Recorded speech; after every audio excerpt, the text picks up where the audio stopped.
بسم اللہ الرحمن الرحیم۔ السلام علیکم۔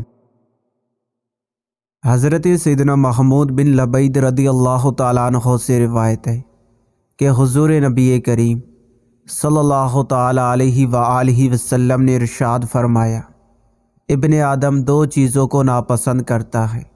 نمبر 1، موت، حالانکہ موت اس کے لیے فتنے سے بہتر ہے۔ نمبر 2، مال کی کمی، حالانکہ مال کی کمی کے سبب کل قیامت میں حساب میں کمی ہوگی۔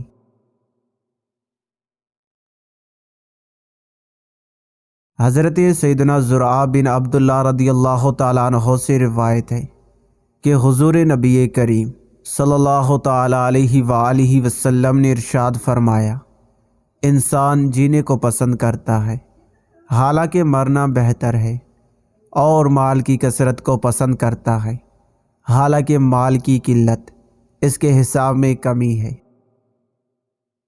حضرت سیدنا ابو قتادہ رضی اللہ تعالیٰ عنہ سے مروی ہے کہ حضور نبی پاک صلی اللہ تعالیٰ علیہ وآلہ وسلم کے پاس سے ایک جنازہ گزرا تو آپ صلی اللہ تعالیٰ علیہ وآلہ وسلم نے ارشاد فرمایا، راحت پانے والا ہے، یا اسے راحت پائی گئی۔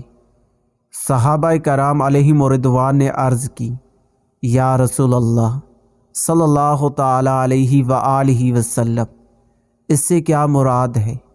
ارشاد فرمایا، بندہ مومن تکالیف دنیا سے راحت پا کر رحمت خدا کی طرف منتقل ہو جاتا ہے، اور گناہگار و بدکار سے علاقے، لوگ، درخت اور جانور راحت پا جاتے ہیں۔